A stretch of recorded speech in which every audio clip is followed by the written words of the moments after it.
Yo, what is up, guys? With the release of Jane Doe, Gib here, by the way, we have a new tier list update to check out. Now, as usual, what I like to do is review the tier list, checking out Pridewin, and then also show my own tier list on what I would think as well on top of that. And without further ado, let's get right into it.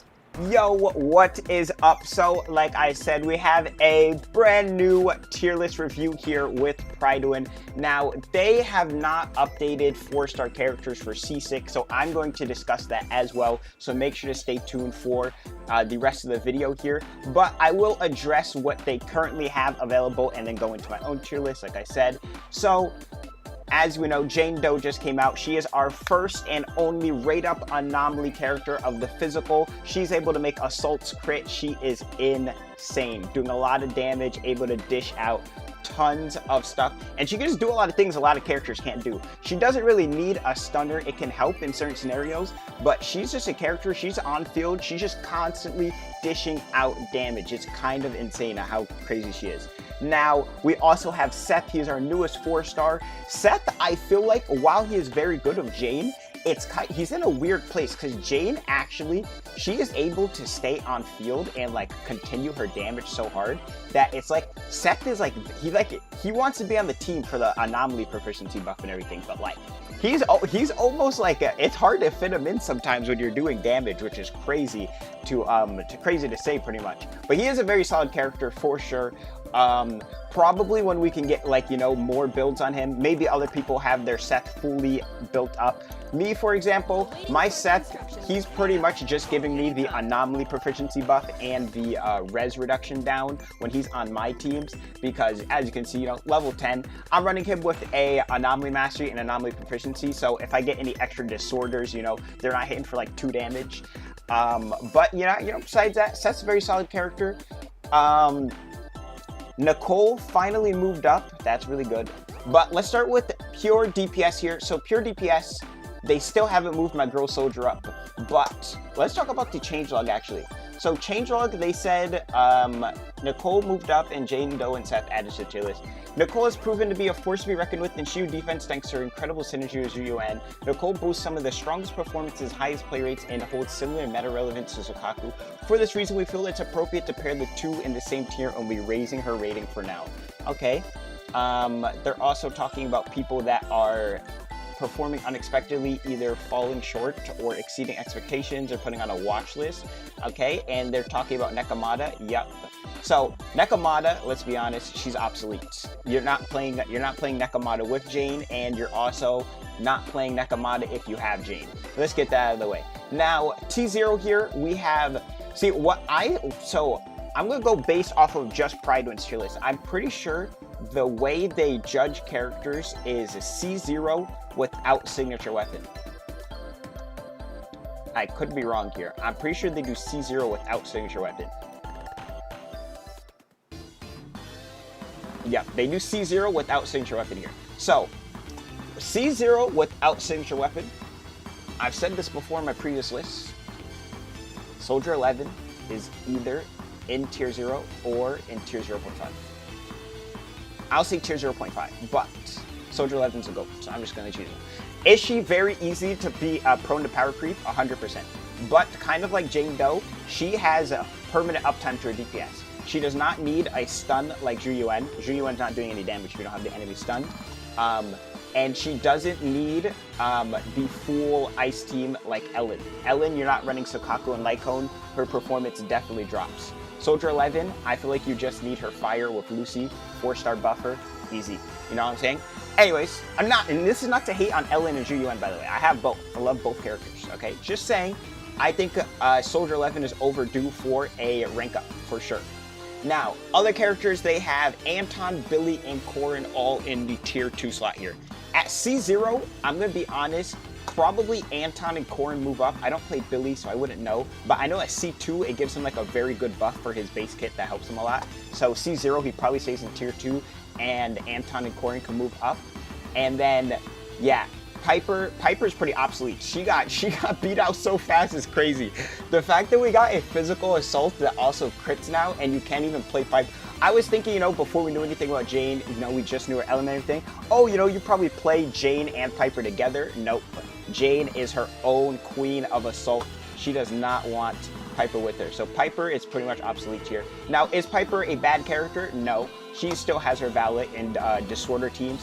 She is, I would argue, she is better in disorder teams than Jane. Now, that doesn't mean her disorder team is better than Jane's best team. It just means she is better in a disorder team than Jane, because Jane is on field a lot, and it's harder to proc the disorder when you're playing Jane compared to with Piper, because Piper actually can like time it better than with Jane can, since Jane's going to be on field so much, and it's not as bad to swap off of Piper compared to Jane.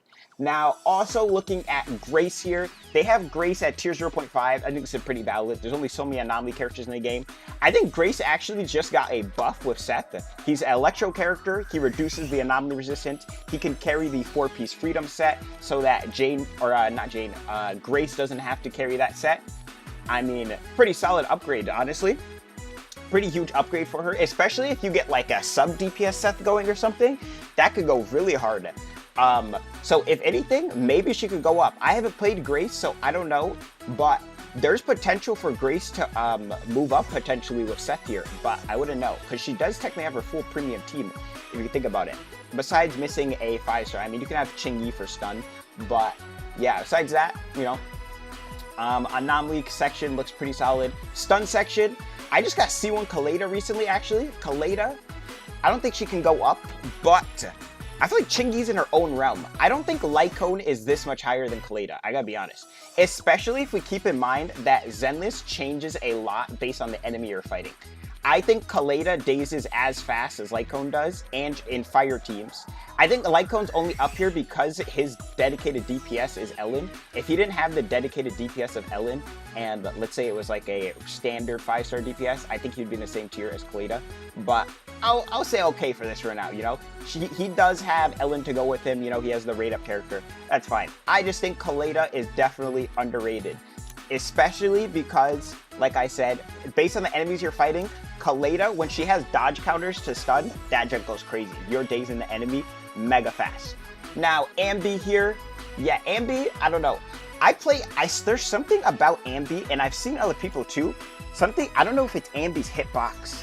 Like, something about Ambi, when you're playing her on field, I get hit more. I don't know what it is.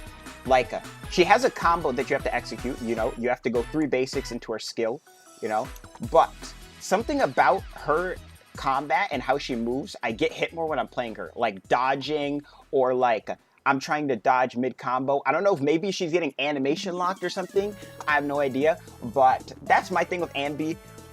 She's still a solid stunner, you know, her only replacement is Ching-Yi, and Ching-Yi is a big increase, but you know, you still got, you know, she's still a very solid character overall to use if you don't have Ching-Yi, because there's only so many stunners in the game, you know. And then lastly, on the support tab, we have Nicole at the top with this is super overdue. I don't know how they didn't put Nicole up here at the start of the game. I don't know what they were cooking with that. Nicole, by the way, if you didn't know, was at like tier 1, I think, or tier 2. I forgot where she's at. I think she was at tier 1. I don't know what they were doing with that.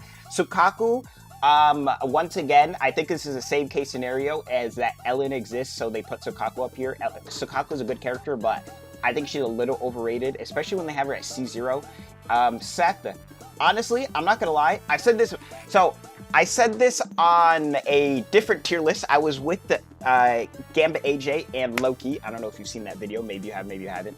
Don't know if he posted it yet, but I have maybe a hot take on all of the support characters. I think all of the support characters can beat tier 0. Now, you're gonna say, what? All of the support characters tier 0? That doesn't even make sense. Hear me out. Every support character we has right now has 0 like lineups. They have a 0 like overlap in what they do. And what I mean by that, besides Lucy and Sukaku both giving an attack buff, right? Sukaku, ice support. You're using her with an ice DPS. Nicole, ether support. You're using her with the ether DPS, or you want grouping, okay? Seth, he's our only anomaly support. You're using him with anomaly. He can also be with Electro. He's the only Electro support besides Rina, but they do two different things because he's anomaly, Rina is pen. Lucy, I'm gonna say is better than all these characters, but I'll give that take later. But Lucy also, she's the only dedicated fire support. She should be up here. Why is she not up here? I have no idea. She gives attack to the whole team. She has minions that do damage off field, by the way. Most people don't even have a cracked out Lucy build. I'm kind of getting there.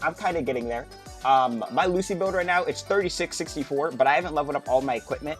I have a very insane energy regen piece right here that rolled really solid in a crit and to attack. Pretty juice. But yeah, I'm running a 3664. I think when most people get their Lucys up to like a 5100 and they have C6 Lucy, it's going to be game changing. All I'm saying. I think she's been severely underrated. I don't know how she's at tier 1. I think she's going to move up just like Nicole did. But like I was saying, everyone should be in tier 0. Now, Rina, I haven't experienced Rina that much, but I've seen Rina gameplay. She gives you pen.